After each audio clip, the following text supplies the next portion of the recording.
DC775 motor দিয়ে এটা আমি তৈরি করেছি। এটা কাটার এবং গ্রাইন্ডার দুটো কাজ করবে একসঙ্গে।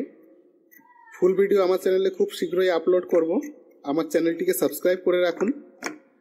কি করে এটা বানিয়েছি সম্পূর্ণ ফুল ভিডিও চ্যানেলে আসবে।